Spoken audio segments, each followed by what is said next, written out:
Welcome to the Bellied Up Podcast, ladies and gentlemen. My name's Charlie Berens. I'm here with my companion. I'm here with my partner.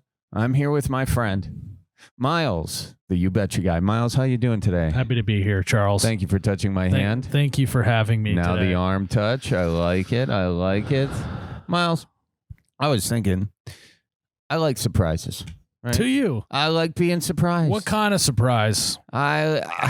We talking like you're driving down the road, you're looking in the glove box for a napkin, and then you look up and there's a deer in the middle of the road? That kind of surprise? Or like you get home from work and you go in the bedroom and your girlfriend's dressed up like a deer. What kind of surprise are we talking? Wow, here? Myles, how'd you know I was into furries, dude? Gotta be kidding me. No, I'm kind of thinking like surprise birthday parties. Okay. You know? So like, you want someone to throw you a surprise birthday party? I've never had a surprise birthday party, Myles. I wonder what it's like. I mean, have you ever had a surprise birthday? I have never had a surprise birthday party. I've also like I feel like I give off the aura that I don't like surprise parties. That's why I haven't thrown you one yet. Yeah, that's why. Yeah. But I'm putting it out there that I like them. So okay. So just do with that information what I like. And when you throw me my surprise birthday party, Myles, I want it to be like a real surprise. You want it to be a Midwest surprise party. I want it to be a Midwest surprise party. Exactly. So what's funny is I imagine that a Midwest surprise party is that it's actually not a surprise because Midwesterners don't like surprises traditionally. Yeah. You know? Yeah. So it's like they know the party's happening, but like the surprise is like how much beer is going to be there. You know? Yeah. The surprise is we bought a keg. Mm-hmm, They walk in and they're like, surprise. And he's like, I know. And they're like, surprise, we got a keg. And he's like, oh my God. You got a keg. We got a keg. Oh, are we selling cups too? Surprise, you're making money off your own surprise party. Yeah. You know, because I also think at a surprise party for a Midwesterner, you know, a true Midwesterner, especially if his partner is like putting on the surprise party, you know, he's thinking in the back of his head, this is my money at the end of the day. This isn't a surprise. This is costing me. Everywhere I look is costing it should be a potluck. Surprise party should be a potluck. And very early on, you want to reassure, like the partner should reassure, hey, your parents paid for the beer tonight, just so you know. This is all on everyone else. You've got to reassure him early on that, or he's going to be in a funk. He's going to be in a I'm paying for this funk for at least an hour. Every person he sees is not going to be a good surprise. It's going to be like, this is going to be how many extra hours this week? Yeah, you tell everyone if it's your party, you go around, you shake everyone's hand, say thanks for coming. You make it so that the tradition is they tell you what they paid for. So then each time you talk to someone, it's like, hey, I paid for the hors d'oeuvres. Oh, you shouldn't have. Yeah. You didn't have to do that. Like, you know? Yeah. I paid for all the beer in the fridge. Not the keg. I can't claim that. You know? It's okay. That was your father-in-law. Oh, did he really? Oh, my gosh. Wow. I got to get you guys something. So you know you're going to owe him. Okay. Yeah, I figured.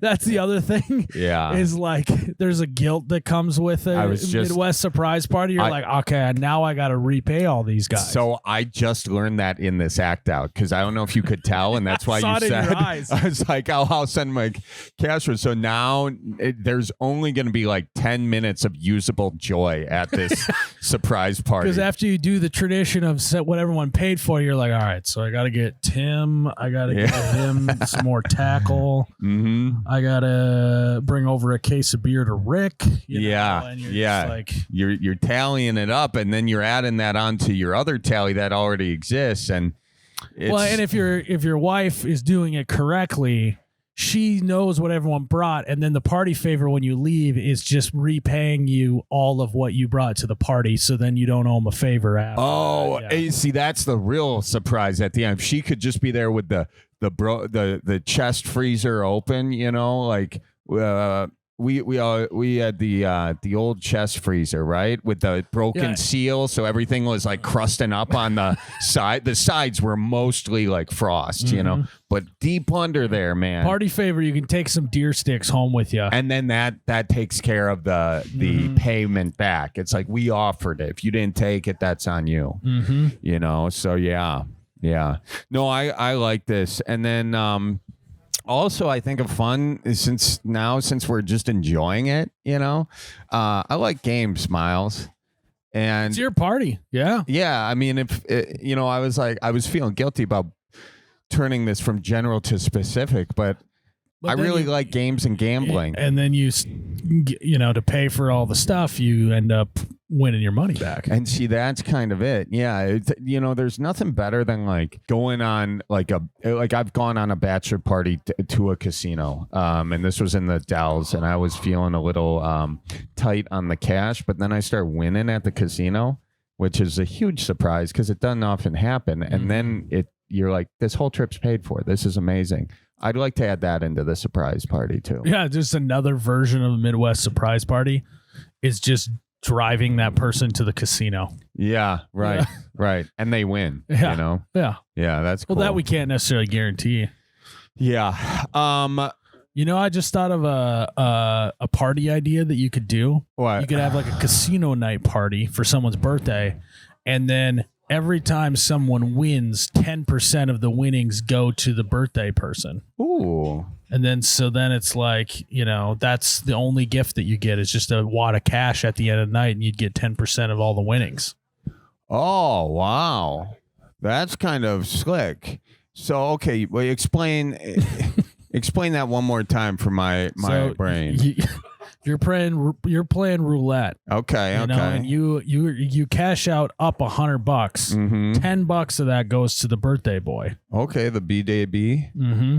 Okay. And then they get to take home 90, so everyone's a winner. Wow, that is really cool. I mean, it's kind of like over there you get that because you're a Fargo boy, and all your guys' gambling goes right to charity. Yeah. Yeah, that's cool. Yeah, local hockey, youth hockey. It's good to support the youth hockey. I also was thinking 2 Miles right there, like a surprise party doesn't necessarily mean a good thing. Surprises can be a good surprise or a bad surprise. So your surprise party. So it doesn't have to be a birthday party. You could do like a surprise. You owe money to the IRS party. It's like surprise, and then you turn the corner and she's like, I'm pregnant. Then you turn the other corner and there's this gal with a 10-year-old like, this is yours, and then you turn the other corner and it's your parents being like, you're not biologically ours, and then you turn the next corner. And I think this is called a haunted house, Charlie. I don't know if this is a surprise party. But Miles, horror movies work the same way comedy works. In element of surprise. Laughter triggers and terror triggers. It's just the surprise. Mm-hmm. So it's a double-edged sword of surprise. We didn't say that it was a happy surprise party. I pity the fool who wants a surprise party for his birthday because you do not know that could go 2 ways, my friend. You just said you want a surprise party. You didn't say a happy surprise party. Yes, you must specify. It's like be careful what you wish for. In fact, Miles, surprise, Charlie. You have to have a colonoscopy because you're almost 40. Yeah. Surprise colonoscopy party.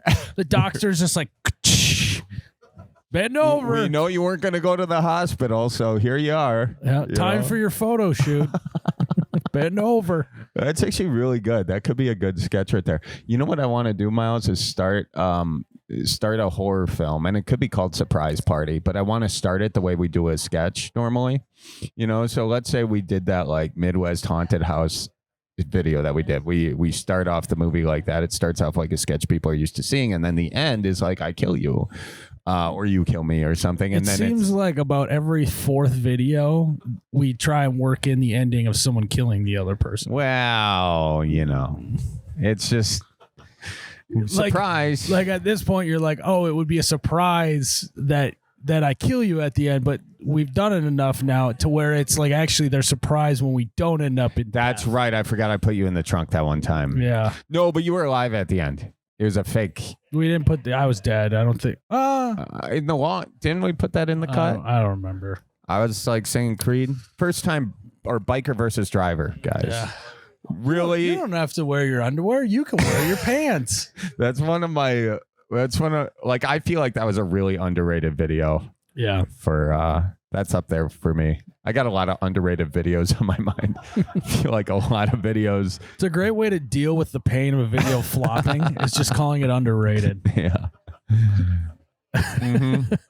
It's underappreciated. Like the real ones like that one, you know? Mm-hmm. Or maybe they didn't. I don't know.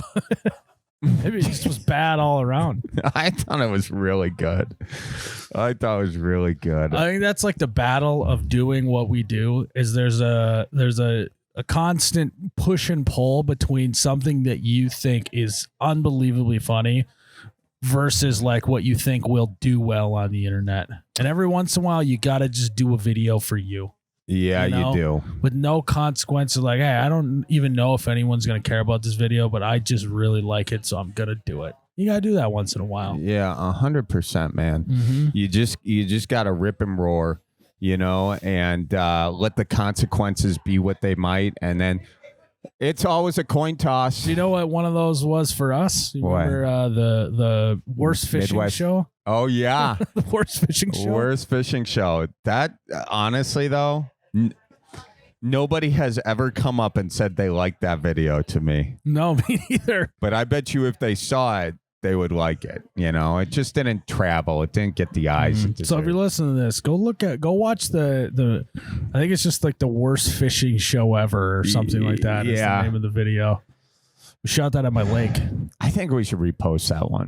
I don't think we should. See what happens. You should repost Midwest ASMR too. I should, yeah. I remember that might do numbers in today's world. A lot more people listen to ASMR. It was ahead of its time. I was early. It was ahead of its time. Well, should we take some callers here, Myles? Let's do it. Time for some prize picks. Prize picks right now will give you $50 in lineups. When you play your first $5 lineup, win or lose, you'll get $50 in lineups. All you got to do is use promo code Bellied Up when you sign up today. There's only so many weeks left in this NFL season. Mm-hmm. There's only so many weeks left. That means you need to download Prize Picks today. And I mean, you guys, if you're doing it now, you're like me in high school with, you know, taking tests, just like cramming, like not even the night before, like the period before the test. But any bit of cramming before the end of the test is worth it. So go download the Prize Picks today. This week, I got to pick Matthew Stafford, more than 35.5 pass attempts. I think he's going to sling the ball around. He's hit it the last 5 weeks. And I just think that more people should be getting in on Prize Picks. It's actually bringing Charlie and I together this football season. We've talked more about Prize Picks than we did the previous year. And so if you got a buddy that's estranged, you know, like Charlie and I, when he's in Milwaukee and I'm in Fargo, you got to say, hey, we're going to play Prize Picks together, sharing lineups back and forth. So guys, download Prize Picks today. Use code BelliedUp. Myles, January. Let me tell you something about January. It's chaotic. Okay. It's what? It's chaotic. Okay. What's that? It means wild and crazy and all over the place. But you're saying with a C, it's chaotic.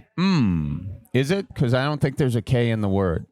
But what is K? And by K, I mean okay. And by okay, I mean excellent is typical, Myles. So listen to me.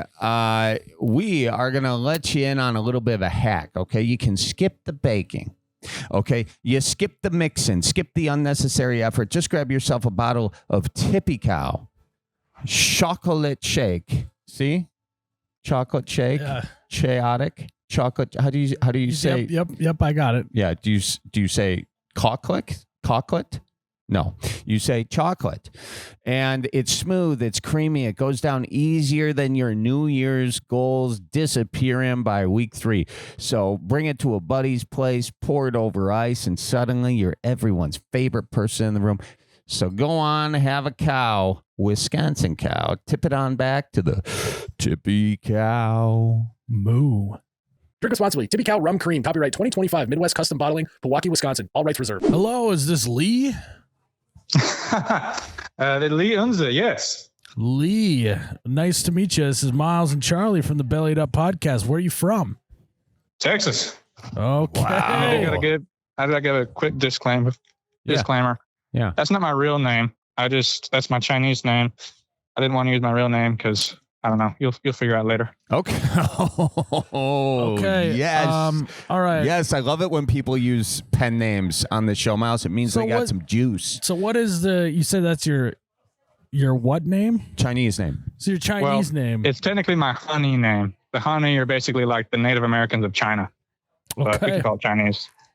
Cool. Okay, that's cool. I did not know that actually. Was yeah, and you now you grow up in Texas? Oh yeah, I lived in Texas my whole life. But do y'all want to? There's a bunch of things we can talk about. So I just want to make sure that y'all want to talk about like the Chinese thing before we. I love a call where we have to protect someone's identity. Yeah, that is like I am licking my chops at this call right now. I know we're about to get into some juicy. And when Jared told me that we have a guy that wants to talk about the mafia, I was like, let's get him on the line. And so I heard you want to talk about the mafia, Lee? I wasn't paying attention when Jared was talking. This is crazy. Let's get into that. Okay, so I got to give a little bit of backstory. Yeah. So I'm 20. I grew up in Texas my whole life, very much a country boy. But the church that I go to, we have a lot of missions, and that includes China, Cambodia, and Mexico. I've been to all of those places. And in Mexico, I don't know if any of y'all are familiar with the Copper Canyon or the Tarahumara, but it's basically Indians down there, and it's all in cartel country.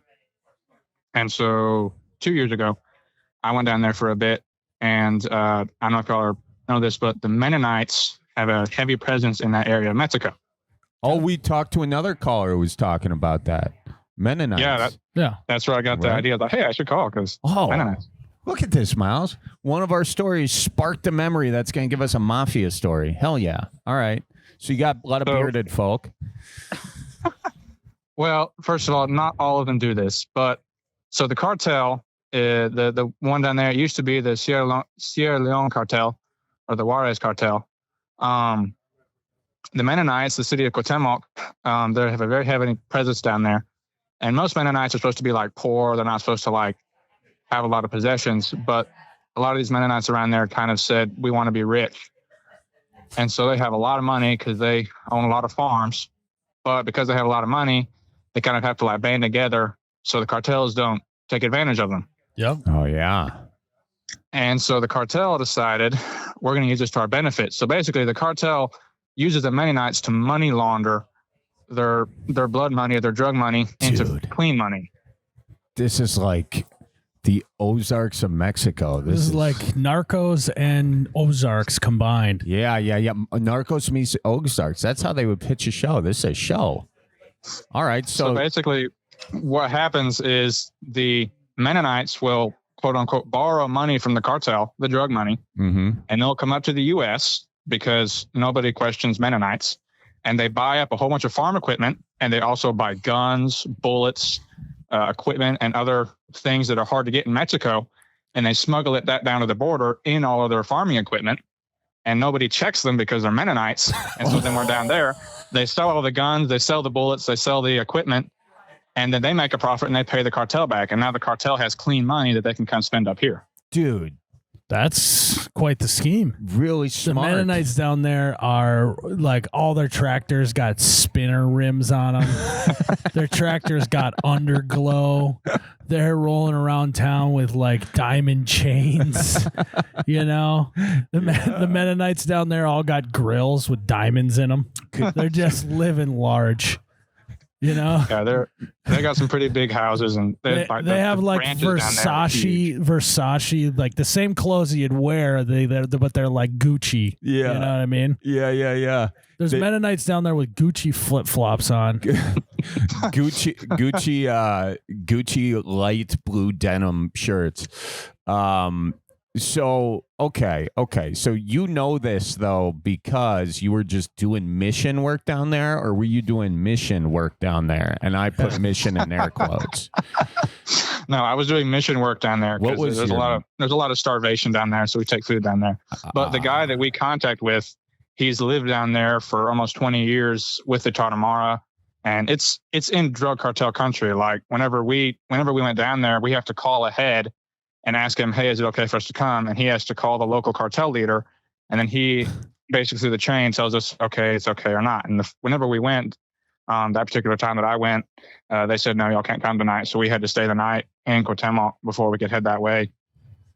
Were they taking care of rogue Mennonite at that point, you think? No, it's just they control the roads. So they probably were shipping something on the roads that they didn't want us being around. That's the best guess that I have. Yeah. Okay. Interesting. Wow. That's wild. Now, they're running this like a legit, illegit business kind of. Mm-hmm. Yeah. Okay. Wonderful. Yeah, I think you just discovered drug cartels. Yeah. Yeah. Yeah, you accurately described it. Yeah. Yeah. They're like supply and demand. That's pretty obvious, Charlie. Got that down. Well, So right now we are talking to a microphone, and so it's like a podcast. Yeah, Myles. Yeah. So what I like to do, and I've had a lot of people email us to thank me for doing this. I like to pretend like I just came into the conversation in the middle of it. That's because you constantly are coming into the conversation. I'm processing. My brain is always processing, Myles, and sometimes I got a few other windows open, and I just got to close it. Yeah, dial-up connection. Yeah, that too. Okay, so what do you do? Like in your shoes, you're just bringing food in, and you're trying to stay out of everyone's way and just hope that nothing bad happens, or what? Pretty much. I mean, we've been down there for almost 15 years now, and we're sending more teams down there actually in like about a month or two. So we're not just going there and leaving. We have a constant presence there. But pretty much, yeah, like we go in, the cartel knows that they know who we are, who we work with. There's a hospital down there, so they know that we're not trying to do anything funny, and they really don't care if we help the locals. They're not gonna. They're like, this is if we can keep the locals happy by not having to do anything other than letting these people come give them free food. Well, that's what they're doing. They're taking credit for it. You know, they're like, we brought all these that's true Christian people from Texas down here. Take care of you guys. They're taking credit for it for sure. Sort of. Well, right now they kind of dialed back their presence. So before fentanyl, the cartel would use the Tarahumara natives to grow a lot of their drugs. And they would basically come in and tell the Tarahumarans, who are some of the poorest people on earth, basically, you grow drugs or the other option's not very good. But if you grow drugs, we'll pay you. And the Tarahumara already suffer from an extreme poverty. Mm-hmm. And like it doesn't rain there. It's the freaking desert. And then also there's an extreme alcoholic problem. And so you grow drugs and you don't feed your kids. And so everybody dies pretty much. Oh, this just got real sad. With fentanyl now, they aren't having to grow drugs as much. So it's actually really good for the natives down there that were dying more. So how are they getting paid then if they're not growing the drugs anymore? The cartel just leaves them alone. They don't need them to grow drugs anymore, so they don't mess with them. I know, but how do they make money to eat? They just either they go work for the farmers, the Mennonites in Cuauhtemoc in that area, or they just have to try to grow corn out of practically rock. Huh. Yeah, those cartels, they're really doing them a service. That's fascinating, man. This just turned into an investigative news report. Have you seen kind of the lavish lifestyle of the Mennonites out there? Are they like doing Are they the really drugs rolling too? around with like Air Jordans on and stuff? We don't interact much with the Mennonites. We only did with one guy, and he was kind of he just like a normal, I would say, American middle class citizen. It looked like. But you see the evidence in the ginormous farms. Yeah. And like they own all the businesses around there, and you like drive past some houses that just look like absolutely really expensive. Oh, that's crazy. So they're probably doing all the things they're not supposed to be doing. They're like reading the Bible of Joseph Spliff down there, you know. That's crazy. I don't know about that. I can't speak too much more on the Mennonites. Well, dude, you already said they're smuggling drugs for fentanyl dealers. That's where I draw the line. Yeah, I don't want to comment on if they're having sex and drinking booze, you know? I don't know if they're actually smuggling the drugs, but they're definitely doing the money part of it. Dude, that is That like I feel like if we were to make that show, people would be like, nah, that's like too unrealistic, you know. But damn, that's wild. Miles, we got to make that show. Okay. Let's do it. And Lee, don't worry, you'll be a central character in this. Okay. Do you want me to explain my name a little bit? Oh yeah, that'd be cool. So we also have been in China for over 20 years, and I'm sure y'all are aware of this. China is not the most liberal-minded of countries. What?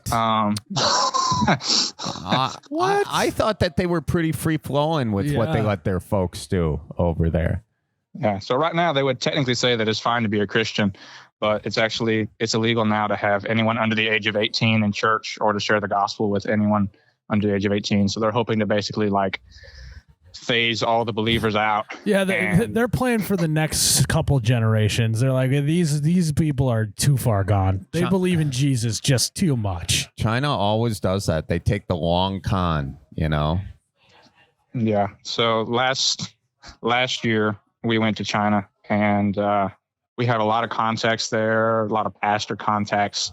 And we were up in the honey villages up in the mountains, and a bunch of the people that we were staying with, which first of all, I want to sidetrack. Chinese food is so much better than American Chinese food. American Chinese food sucks. Basically, if it's supposedly from another country, it's going to be way better in that country. Yeah, No, I look at Panda Express with disgust now.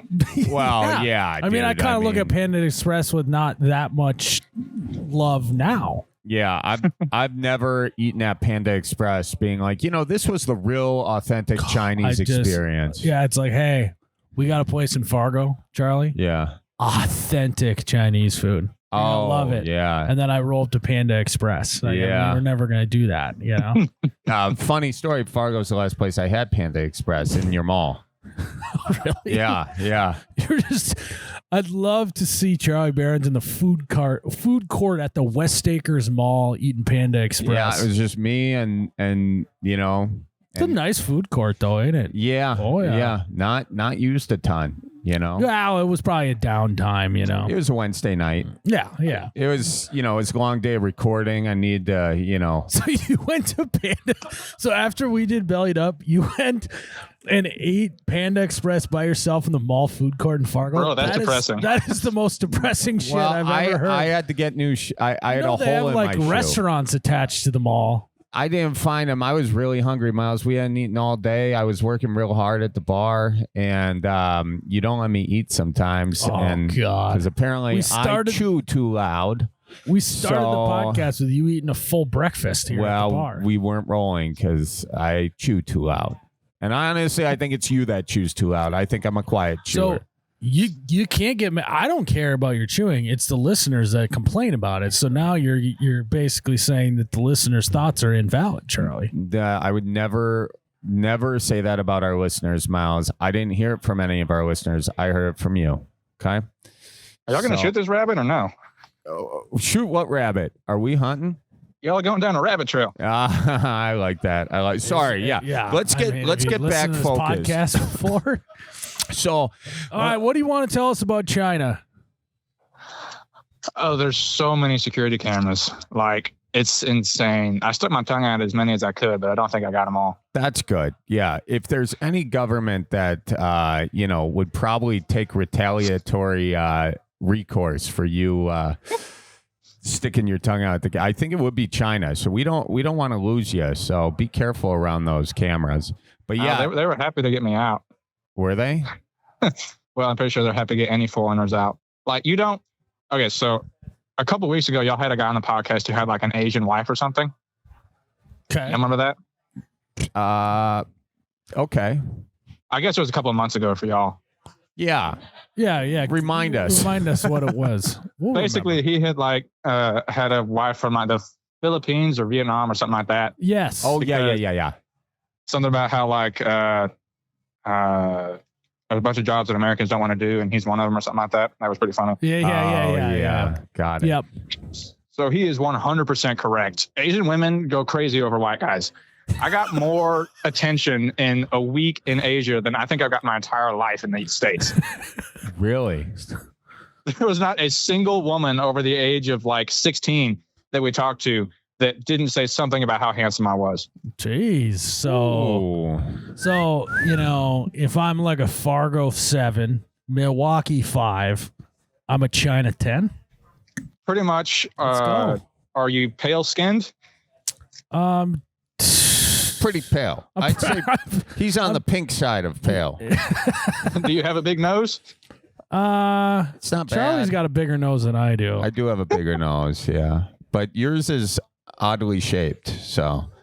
I got weird. Look how long my nostrils are. Yeah, you got long nostrils. I can fit a full quarter up there like a hot dog down a hallway. You got a cut nose is what you got. What's that? Like it looks ripped. Looks like it's been working out, dude. You know? I do nose exercises. So yeah, it's like the guys that chew on the like rubber thing to make their jawline better. Oh, doing nose exercises. Oh yeah. And it's not the nose exercises you're thinking of. Flaring the nostrils.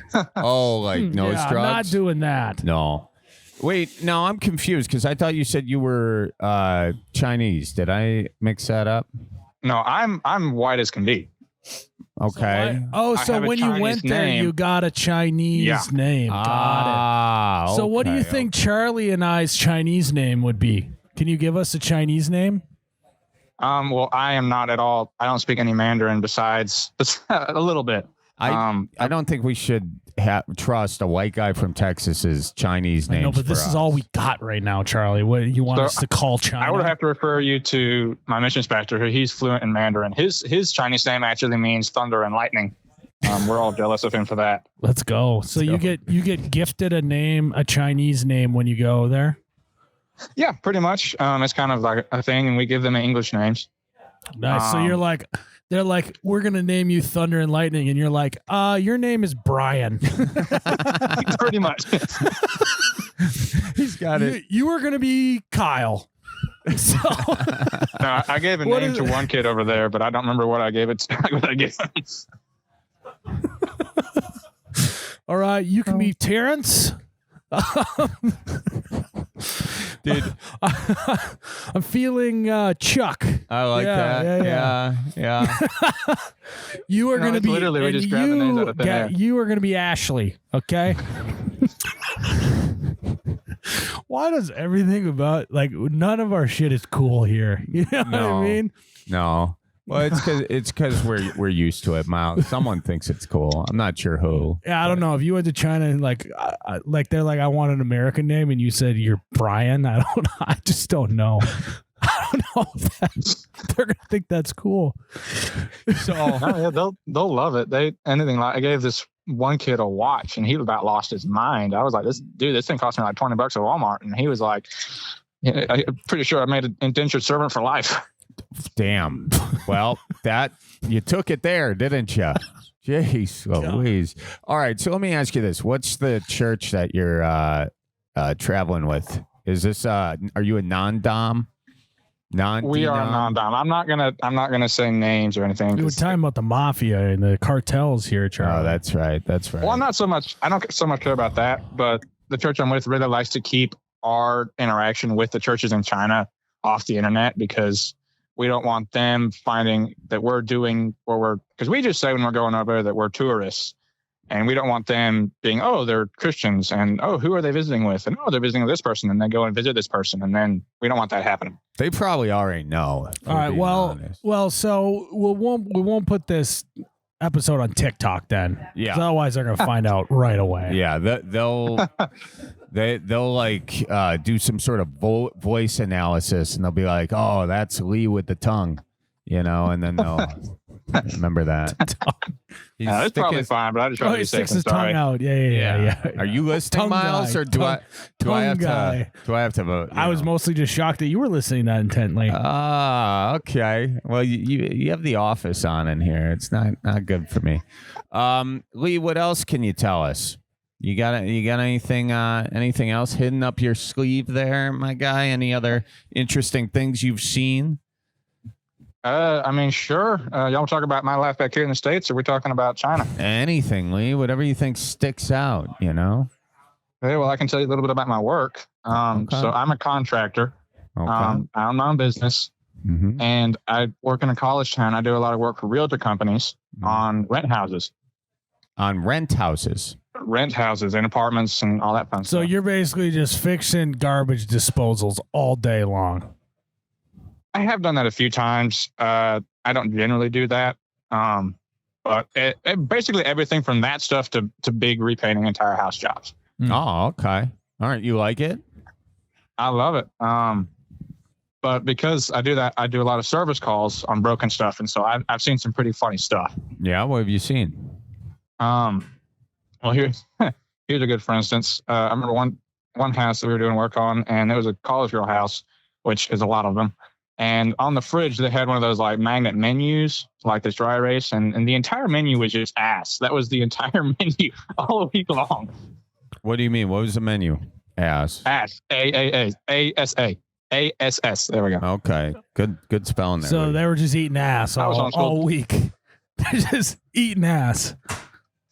Pretty much, I guess so. That was okay. Did you take some holy water and spray it on the house before you left, or no? No, I just laughed at it and laughed. How old are you again, Lee? 20. Oh yeah, 20. He does sound like he's 48. Yeah, he's got that. Sounds like he's lived many lifetimes. So you're traveling the world on mission work since you were like 10 then. No, I've only been doing that stuff since I was 14. No, 16. Okay, that's wild. Free? Does it cost you anything to go? No, it costs me. It doesn't cost me a ton straight up, but I lose a fair amount of money whenever I'm not doing my business because. But I mean, what's the cost if it gets you into heaven? That's true. You can't put a price on heaven. No, you But can't. if you could, it would be whatever you're paying for these trips. Well, it isn't for me to go to heaven. It's try to get other people to heaven. Yeah, but don't give me that. We know that. I know that they gave you like the corporate media training to say that, but you're doing this so you can go to heaven. Yeah, you're this is a little insurance policy. All right, we're Catholic. We know all about doing deeds to get into heaven. We know about heaven insurance policies. It is a quid pro quo. Why do you think we tip the bartender? Yeah. Insurance Well, policy. we can agree to disagree on that. Well, you'll come around. Okay, well, here we go, Charlie. Yeah. We're kind of resisting the message he's trying to tell us right now. We are. You are a missionary, and we are. Convince us. Yeah, so we're a couple. You're going to Wisconsin bar as your mission trip. You're trying to convert the drunken Catholics to believe what you believe. Yeah. Ready, set, go. Well, I'm not going to try to start off right away because I start off right away and they're drunk. They're just going to laugh at me and basically do what y'all are doing. Oh, no, we're not drunk. No, we've only had a couple, two, three. Yeah. Have a I'm seat. sure that's what they would say, too. Yeah. Have a seat. What's your name? My name's Daniel. Daniel, my brother. Okay. How you doing? Where you from? I'm doing all right. I'm from Tejas. Oh, okay. I've heard of that. You heard of that, Myles? I've not. No. It's Texas. Is that a type of like a car? I feel like you named a car after that. No, he's just pronouncing it the traditional way. Tejas. Yeah. Yeah, Myles is quite the educated man. Mm-hmm. Yeah. What's so going you want to play on? some bar dice? You want to do a little bit of gambling? What are you in town for? Sure, we can do some gambling as long as I ain't having to put dollars down. We can use quarters. Okay, so we quarters. got ourselves a guy with short arms. Hey, he's not getting deep into the pockets. That's fine. All right, the first bet is 4 quarters. You got 4 with you there, Lee? Oh, of course. I got a bunch. Oh, we got you gambling just like that, dude. You think you're out here missionarying us? We're missionarying. Well, we don't know he's a missionary yet, Charlie. Oh, sorry. Okay. Yeah, I got these. Charlie, you want to know where I got this roll of quarters? Where'd you get Collection basket at church. Oh, did you steal that? Oh, yeah. Yeah. That's hilarious. They just throw the coins away. It's too big of a hassle to take them to the bank. You know what they say, They only Myles? like bills. The left hand must not know what the right hand is doing. And my left hand is a bad boy, if you know what I mean. Yeah, I'm left-handed. So, Oh, I see. You're talking about. What church do you go to, guys? I go down over to there, St. Mary's. St. Rose. Yeah, I go every week. I go. Yes. Yeah. Wow. And why do you go every week? Well, you sleight of the hand. How do you think I'm supporting this habit? Well, it sounds like you got yourself a pretty good financial thing going there. It's not bad. Yeah, we learned that technique. There's some Mennonites down in Mexico that really got it figured out. I saw a YouTube video about it. Really inspired. Yeah. Well, Charlie, I've seen you've thrown down quite a few of whatever beer you're drinking there. Do you have a ride home? He's walking. Yeah, I'm just walking. Usual. Yeah. You're walking. Well, can I give you a ride home? I don't want to send a brother out in the cold. No, that's okay. I got a girlfriend. Are you sure about that?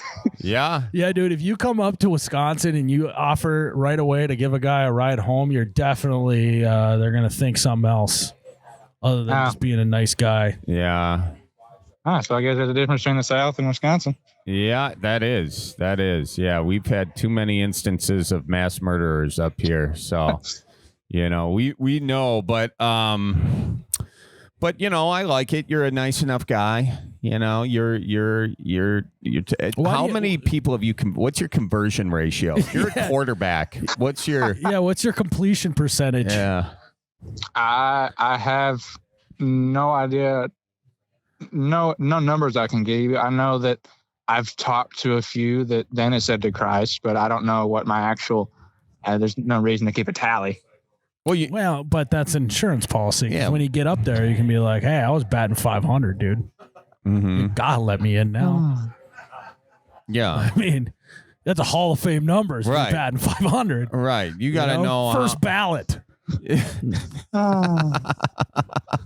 Y'all guys are a hoot. We're a hoot.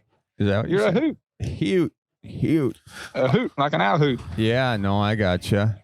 Do you ever? And if you don't think, you realize that you're going to get up there and they're going to have stats for you. Yeah. They're going to be like, hey, you were doing this, but what about this? You got way too hammered at the bar about 468 times in your lifetime. And then you have to be like, yeah, but I tipped really good all night, all 468 times. Right. You got to come with some receipts, my man, because you think God's keeping all the receipts. Some he might lose somewhere. So you got to just double up on the books because he's got a lot of other things he's working on, Getting into heaven, I imagine, is a lot like marriage. It's all about keeping score and having leverage over the other person. If you can get up to the pearly gates and have some leverage, you better not. Wow, you sound like every happily married man I ever talked to.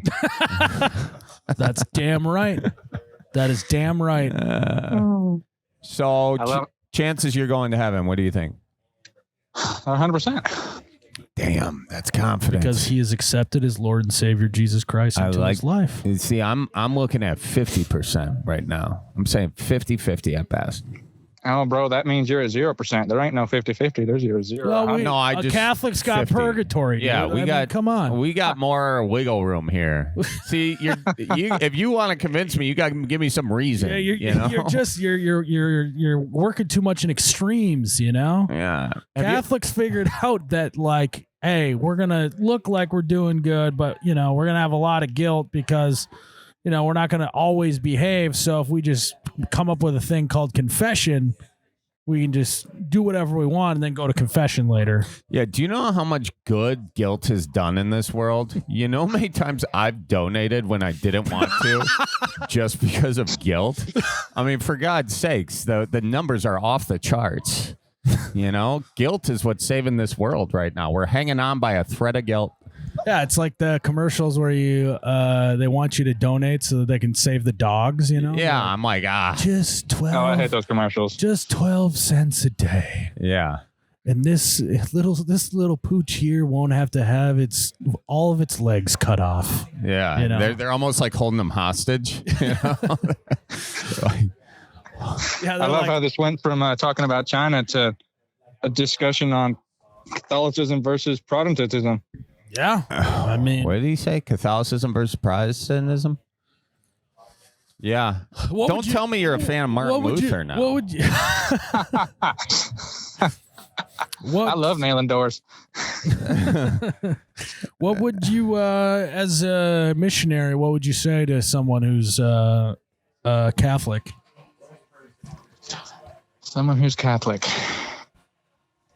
I would say, what's your assurance? How do you know that you've done everything it takes? I would say the same that I say to any. How do you know?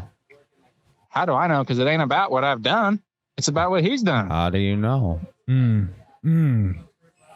But technically, he's also done the same thing for Catholics.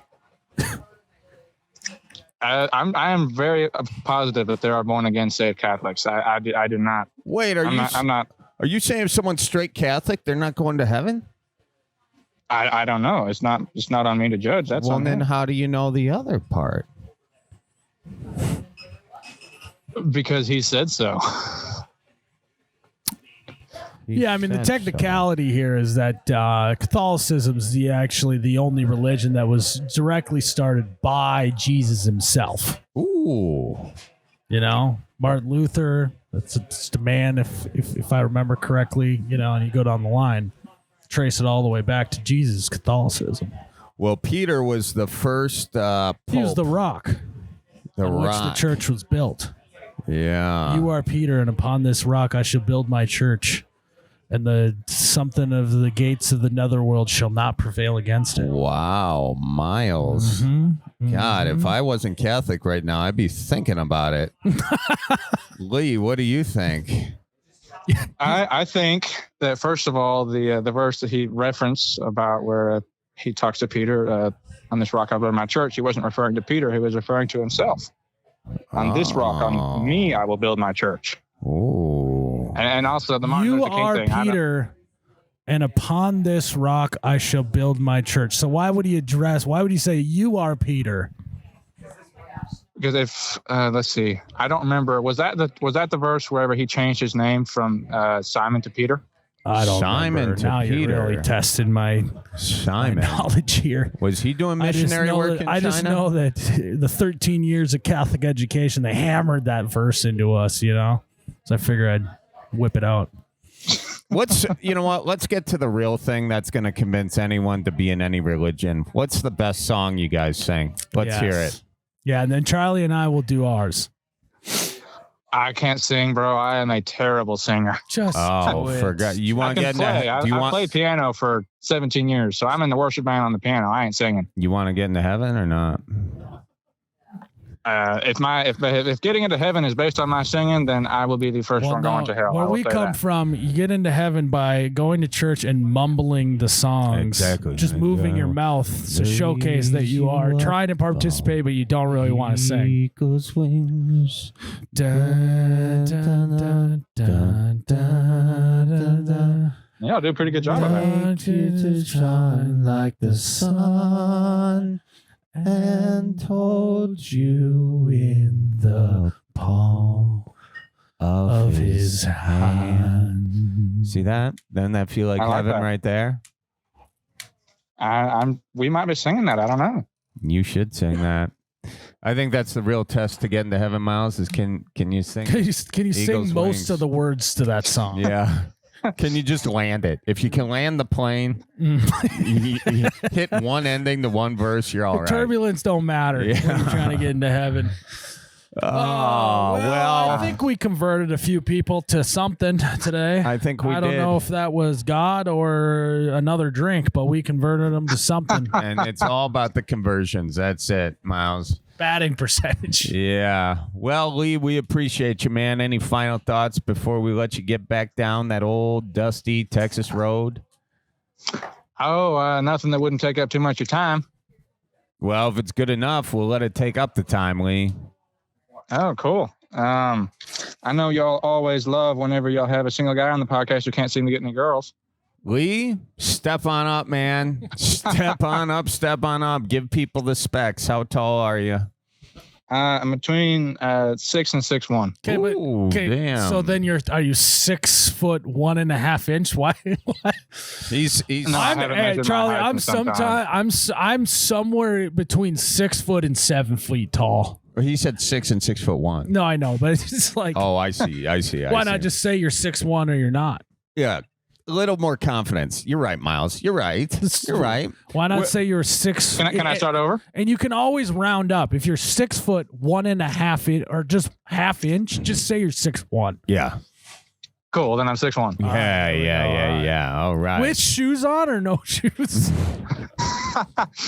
I think with shoes off. Okay. Well, you got to start saying you're 6'2", because unless you're meeting a gal at a trampoline park, you're going to meet her while you're wearing shoes. So I would just, on your dating profiles, just do with shoes on. Put a little lift on those boots. You sound like a guy who wears boots. Yep. Yeah. Okay. And then what's your favorite hobby aside from missionary? My favorite hobby. I love playing my piano. I love working. Those are two pretty good ones. All right. Work's technically not a hobby, but we'll let it fly. Technically, it's a job, but we like that you're employed, and the ladies will like that too. Do you believe that the man should always pay on a date? Always. Oh, okay. All right. You'll get some gold diggers that way. I like it. What kind of truck you drive? F-150, 2011. Let's go. Oh, 2011. Go. Good year. Good vintage. Okay. Favorite sports team? We'll say, I guess I got to go Dallas Cowboys, but I'm also a college fan, so we'll go A&M or Texas Tech there. All right. Well, that'll play in Texas, I suppose. What's your biggest pet peeve? My biggest pet peeve. The first thing that comes to my mind is food I hate. But I think I'll go with relationship. A woman who will not let a man do something like open a car door for her or like carry something heavy for her. That's so annoying. Bury something heavy? Carry. Oh, sorry. I thought this guy was working for the Mennonites for a second. Okay, so you're looking for the opposite of a lady boss who don't need no man. You're looking for a gal who wants to be wined and dined. Sort of. I'll give you a description of the last date I went. I say last date. I do this probably twice a year. I take a girl. There's this orchestra I like to go to in Dallas, this big fancy orchestra. So I go there and I take her to Fogo de Chao, which is do y'all know what Fogo de Chao is? Oh, do I? You like Fogo de Chao? That's a crazy place for a first date. You're just getting the meat sweats on date number 1. Oh, this isn't for girls that I plan on dating. This is just a random girl, a friend of mine. I'm like, hey, you want to go somewhere that's the fanciest place in your life for a night? And then, yeah, they go. So wait, Fogo de Chao is the fanciest place in your mind? For them, that's the fanciest place they've ever been to. Wow, this got a lot more. I don't even know what to think about this. So you're just taking one of your friends that's a girl to Fogo de Chao and then to the orchestra? Yep. What a night. A night. Are you getting cocktails? No, I am 20, so I can't get beer or wine or alcohol in general in public spaces. I have plenty of it at home, but okay, so you're not a non-drinker. No, I don't. I don't get drunk. I've never been drunk in my life, but I appreciate some good alcohol now and then. All right, there you go. Never gotten drunk, huh? You know that like China's not actually listening to this. You know, they're gonna let you. I was homeschooled my entire life, so let me just put that out there. We knew. Yeah, we knew. That was. I mean, that was that was the free space on my bingo card. Nice. But I will say this: I am not sheltered. My first job was at a slaughterhouse. I went in there sheltered, and I did not leave sheltered. Yeah, I believe that. Okay, that's So, what were you guys slaughtering? All kinds of things. All type of mammals. Yeah. Yeah. Okay. Yep, cows, sheep, goats. All right. I'm not going to let Charlie go down this rabbit hole. I'm still very confused. You said the last date you were on, and then you said you took a gal to Fogo de Chao and the orchestra, but it wasn't a date. So you don't go on dates then. That one was like half a date. Basically, the scenario with that is I was going to take one girl who I was just friends with, and then she dipped out. And there was this girl that one of my other friends had been trying to set me up with for like months. And I was like, hey, I need somebody to go with. You think she'd be down? And she was down. You didn't tell her that she was the second choice, right? No, I did not. Oh, thank God. Yeah, and you can't let that resi go to waste. And yeah, especially at Fogo de Chao. It's a hot resi. Yeah. What really sucked is I got sick the afternoon we went. So like I was the entire date. I was just focusing on not puking. and not letting her know that I was sick. And so I enjoyed none of it. That's my personal hell. Being at Fogo de Chao with all like 40 different meat smells going around in the thing and trying not to puke. That sounds terrible. Yeah. I got like $20 worth of food out of the whole thing for myself. Oh, I'm surprised you got that much. How many dates would you say you've been on? 1, 2, 4. Okay. So you're, twice a year. So what's happening? What's happening? Why didn't it work out? We have very different styles of humor. Like anything that I think is funny, she just doesn't laugh at. And the things that she thinks is funny, I half laugh at. So, I mean, that's after marriage. the second date, we were both like, yeah, this isn't the thing for us. But that's You're great, but yeah. Okay. So you guys both agreed that you didn't like each other on the first date, huh? Second date. Oh, sorry. Second. That's what I meant to say. We did go on one after that was a lot smaller. Okay. Well, that's good that you guys got that out of the way. And so tell us what you're looking for in a gal then. There's a listener out there listening who's in Texas who sounds like, you might be up her alley. What are you looking for? She likes her car door open. She likes her meals picked up, but what else? She doesn't mind if you take like a 6-week mission trip in the middle of the year, Well, I hope she'd want to go with me. Okay. All right. But let's see. Here's a couple. She needs to be, how do I put this? Well, she needs to be not stereotypical. I need you to be a little crazy. Not bad crazy, but like homeschool crazy. Yeah. Because, okay. So not like registered nurse / hairstylist crazy. You're talking homeschool crazy. I'm talking like loves to do outdoor stuff and also will sometimes get in fights with her brothers. All right. He likes a fighter, not a lover. Well, can we get a package deal? A package deal? Probably. Yeah. All right. And then do you have any no-goes? This is a disqualification for you, aside for the things already mentioned. I'm trying to think. I'm not big on red hair because the last relationship I was in, she had red hair and it kind of sucked. So why did it suck? She was the aforementioned wouldn't let a guy open her car door sort of girl. And you're gonna now say all gingers you're gonna be prejudiced against all gingers because of one? I don't think that's in the Bible. Yeah. Yeah.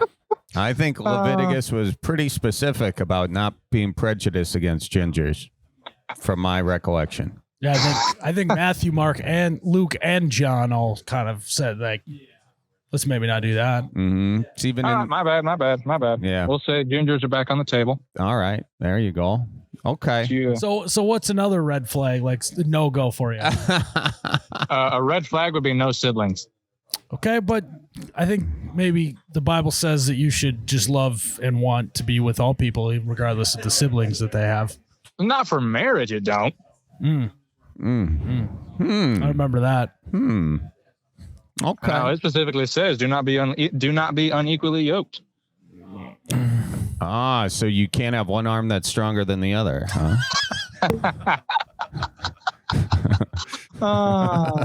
That's why he's the best. Hey. You're a gem, Charlie. You're a gem. Yeah, you're a gem. So he's definitely 20 years old. Yeah. When we ask this question to people who are like 40, they're like, I just want her to be a nice gal. Breathing, ideally. That's your problem. You got too many stipulations. You need to, get rid of some of those and just look for someone that you're connecting with.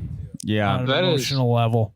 That is very true, Charlie. My dad will probably say the same thing. He's been trying to get me to get out there for a long time. I'm pretty sure he's a lot more anxious for grandkids than I am. Well, first of all, that was Myles. But second of all, if your dad wants a grandkid, you get out there and start firing. All right, make it happen. Yeah. All right. Spray and pray. Pray. Yeah. Yeah, turn those mission trips into a missionary trip. There it is. Yeah. If you were going to let that one go, I was going to get it in as we closed out. I'm glad. So is he. He's going to get it in too. Hey. Be fruitful and multiply. There you go. I can't argue with that one. As many as the stars in the sky. All right. Well, listen, Lee, you get out there and you start finding that gal. If you want to get in contact with Lee, good luck, because he won't even tell us his name. But he's out there somewhere. Look for the guy in Texas wearing boots. That's a Cowboys fan. Between 6 foot and 6'1". He's out there. Yeah, that really narrows it down. Yeah. Before I head out, hey, I just want to say y'all are awesome, man. Me and my workers, we listen to y'all every single time an episode comes out, and y'all give us a barrel of laughs every time. Oh, thank you, man. That means a lot. We really appreciate that, and hope to keep you company on your next missionary trip. Oh, and by the way, Charlie, didn't the Packers do great last night? You shut the frick up, Lee. All right? You think that's in the Bible? I'll see you in hell. All right? All right, adios, back in this. Huh? You were speaking Texan there. I didn't understand a damn word of that. I'm sure there's some Spanish or Mexican listen that'll know what that means. What'd you say? Say it again. Adios, back in Dios. Oh, okay. I got it. That means goodbye. All right. No problemo. Ciao. They nada. Oh, man. Well, I'm going to be honest, Charlie. I think if you just listened to that call and you didn't know anything about us, you would have no idea if we are good Catholics or bad Catholics.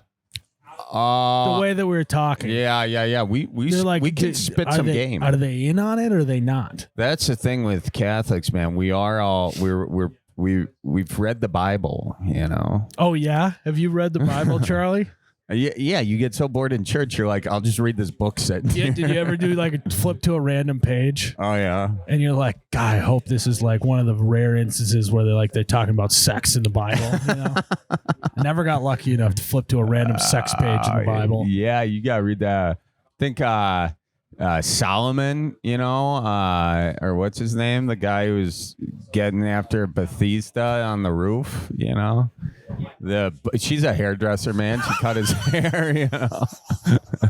She did him dirt, man. You're talking about Samson. Yeah, Samson's the one that when he cut his hair, he lost all of his strength or whatever. I think we know what really happened when he lost all his strength. Yeah, he had 2 minutes of losing all his strength. And she took advantage of the situation. Oh, well, Samson, yeah. What did I say? Solomon? Yeah, no, that's a king. Yeah, King Solomon. King Solomon. That was my bad. Samson. Oh, my. He was a wise one, right? King Solomon. They're all wise, man. All those kings had something going on, you know. All right, here we are back with our good buddy Russell Nicolette. And by Nicolette, I mean Nicolay. And he's got a new flannel can of water. Russell, you're doing Yeah, what's going on here, Russell? Charlie and I were just handed a sparkling water with your face on it. It says thirsty or no, and it's at the top it says op and go. Yeah, so we thought we would, a lot of folks have been doing beers and things like that, which are awesome. We had people reach out to us in the past about doing a beer, but I thought we'd do something different, and I like to have some of that sparkling water here and there, so we thought we'd come up with something that was tasty and Midwest focused and everything that we kind of bring into our daily life, flannels, the way we talk. So we thought that would be fun. And we put together a few flavors and we just sent you boys some as well, but see what you think. All right, here we go. We're going to do a live taste test here, Charlie. Okay. You ready? All right. I got the lemon lime. What do you got? I got the orange and vanilla. Ooh, cheers. Cheers, Myles. What do you think? Oh, I love me a sparkling water. That's going down easy. This tastes like a diet creamsicle. The orange one, which is good. I mean, I'm surprised there's no sugars in that at all. There's nothing. Isn't it cool? Yeah, there's no sugars. There's no artificial sweeteners. It's basically, we've got the natural flavoring, and obviously they're fairly carbonated, but then there's just electrolytes in there. So really, it does hydrate you. Wow, dude. You coming for Gatorade's ass or what? You trying to take down the big dogs with this? We'll see. I think we'll see. I was slow on the pickup on that one. Not my goal to take down Gatorade. My goal is just to have a fun sparkling water out there. Originally, we made one for kind of a promo, and people liked it. We were just giving it out at an event. So then we decided to make it a little bit more professional and something that can be sold and also give it out. But I did too. And it's made in Wisconsin, right? Yeah, Potosi. The Potosi brewery, they can it for us. So it's made in Wisconsin. Actually, the cans are made in, Charlie will like this, in Milwaukee. No and then kidding. It's canned in Potosi, Wisconsin, in the Driftless region. So yeah, Dude. we kept it pretty Wisconsin on. That's great, man. I love that. You make your cans right in the Midwest. That's awesome. When you were in law school, you probably were like, all right, I'm going to become a lawyer. I'm going to practice law. I'm going to take down the insurance companies, and I'm going to start my own sparkling water. Is that kind of what the order of operations were in your head back in the day? 100% it was. That's exactly it. And I was on the last thing that I needed to check off, and it was like, all right, got to get to that sparkling water. But yeah, when I was sitting there in my first day in law school, I was like, someday you're going to have a sparkling water can. Well, I appreciate it, man. I appreciate you sending us some water. We're going to be sucking these down today. And like I said, really appreciate you calling in today. This is great. And where can the folks find the flannel can? So right now, we've got flannelcan.com coming out, so you can order it. And then it's probably going to be at some convenience stores very soon. So that's the next step. We're just getting it on its feet now, because it went from like the promotional item to an actual product for sale. So you'll be able to see it, I think, at the local potential convenience store. I won't name any names yet, but it should be out. And at the very least, just flannelcan.com. Check it out. Okay. Wow. Flannelcan.com, guys. Thanks for calling in, Russell. Thank you, Russell. Appreciate you. Okay. Yep, you too. Hi. If you record your name and reason for calling, I'll see if this person is available. This is Myles and Charlie from the Bellied Up podcast. Answer your phone. How in the heck are you, Miles? What's going on? Did anyone answer the damn phone or no? Thanks. Please stay on the line. What the hell was that? What, do you have an assistant answering your phone? Huh? Hold on, I got my AirPods in. 1 second. Oh, you got your AirPods in. Who's your receptionist? Me, myself, and I. Oh, was it a voicemail or something? No, it was some like robot we trying had to present ourselves. Screen our call.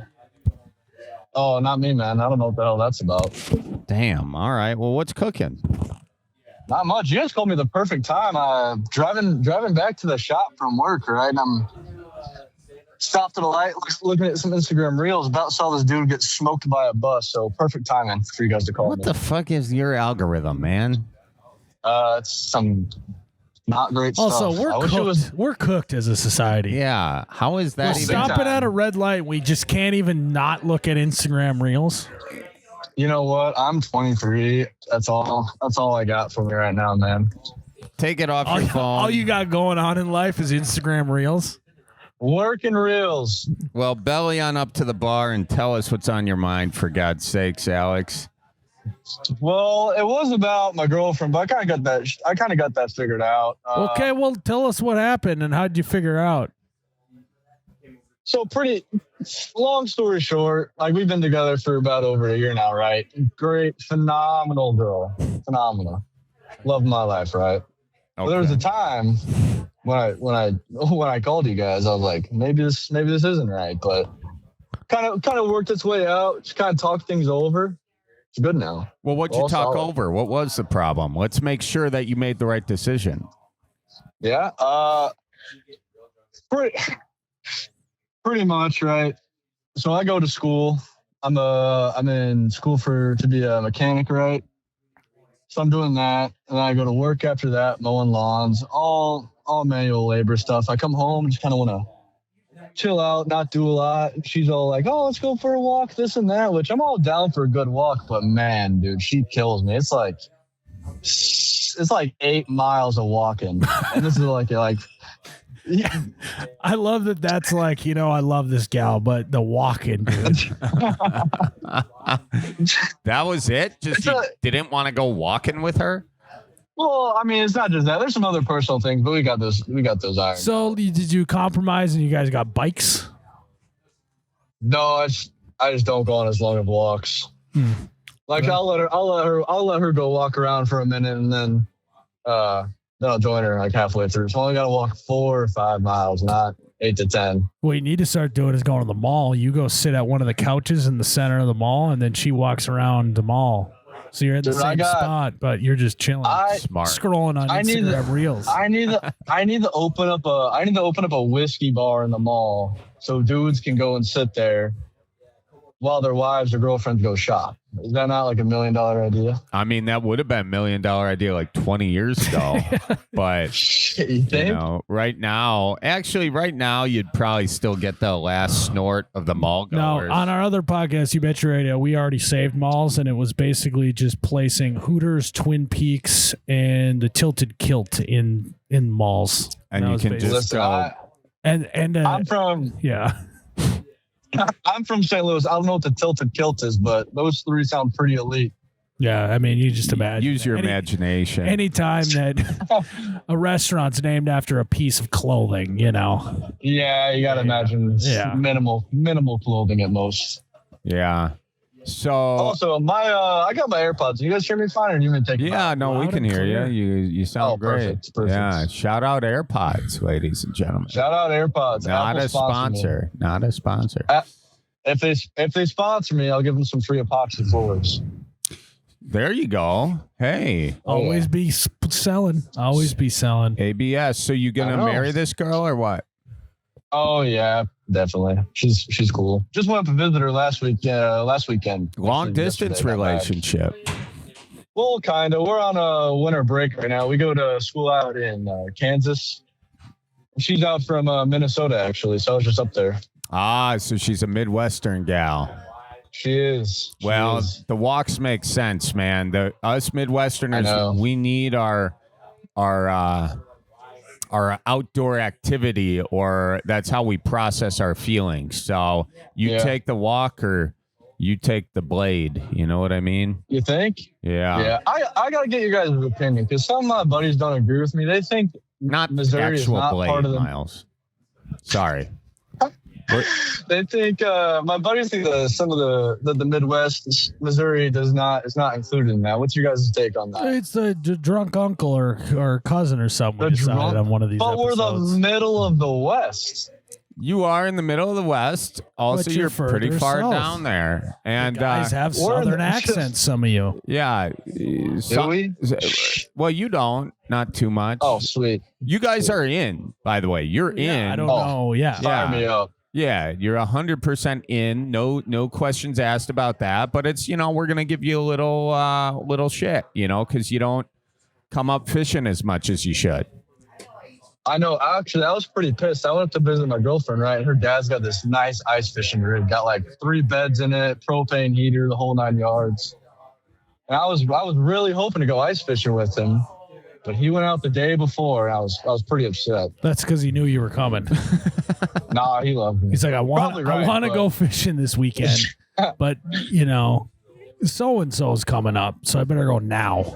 You couldn't go out there by yourself, though? Dude, I don't got shit. He was like 7 hours north. Oh wow. Okay. Yeah. Oh, I forgot the name. of the lake. They're down in you guys ever been to like Mankato, Minnesota, or around there? Oh yeah. Oh, spent quite a bit of time in Mankato. I played football in Mankato. Oh, yeah, she's flex. Yeah, she's from a little town just north of that, just like an hour. So well, shout it out. Shout out Gibbon, Minnesota. Taylor, I love you for listening. Probably not, but Yeah, I mean, she's not going to love that you, if she is listening, she's not going to love that you said, she was the one, because she made you go on walks. Well, no, she is though now. Oh, yeah, but she'll get past it. When are you getting engaged? Right now I'm in school. She's got another year left, and she's got a couple of years after that. She's going to be like an occupational therapist. Don't ask me what that is, because I don't know. Her occupation is therapy. I guess so. Sure. Take it as you will. You just answered that question like my mom answers questions. Did I? How? Hey, what time is dinner? Well, so I got a hair appointment earlier in the day, and then after that, I'm going to run a few errands. Then I'm maybe going to vacuum the living room, and so yeah. And you're like, that wasn't a time. That's crazy. My mom is spot on with the time. She's the opposite. She's like 6:30 sharp, or you're starving. I'm like, all right. So if you're late, you're not eating. Damn near. Damn. Good for your mom. I know she's a saint. She puts up with so much crap. Yeah. Shout out to the moms out there.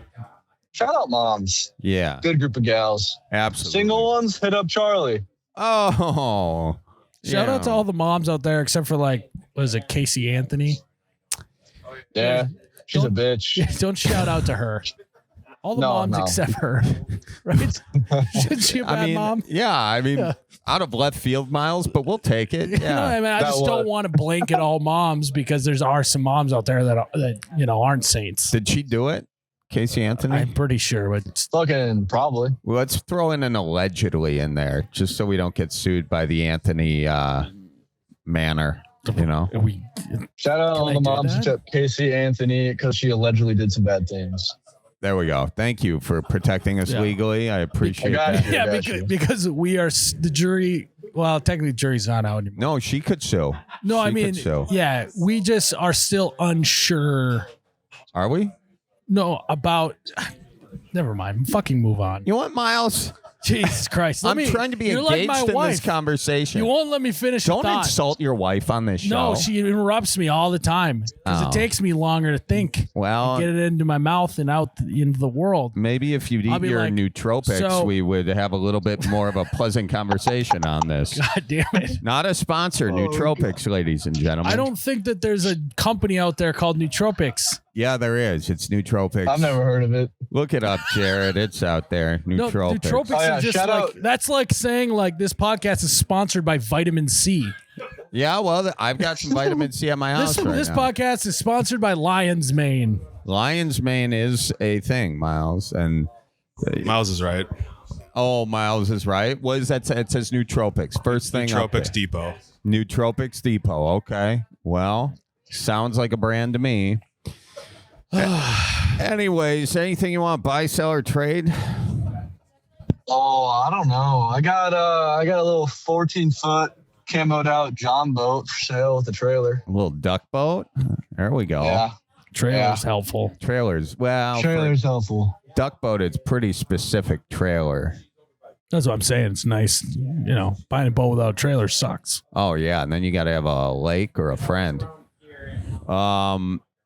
Well, that's cool. How much you want for it? Would you trade it for an engagement ring right now? Oh, on the spot. Really? Charlie's got an old one he can trade you for it. No, I don't have that. Way to beat the dead horse, Miles. Yeah, thank you. Thank you for defending me. Also, not very nice to say about Charlie's ex-wife, calling her a dead horse. Ooh. That's a little That was not implied until you brought that up. That's what you said, not me. He was implying I was the dead horse. No, she's a lovely lady. She is. No deal there. No, listen, you keep her moving. Okay. We hope you can get an engagement ring for this boat. You got it out in the front yard with a sign on it, or? I do. It's at school, but yeah. Why are you selling your boat? Why are you selling your boat? So I got two of them. Oh, yeah, you got to get rid of that one. Why didn't you trade it in, dude? It's got a trailer.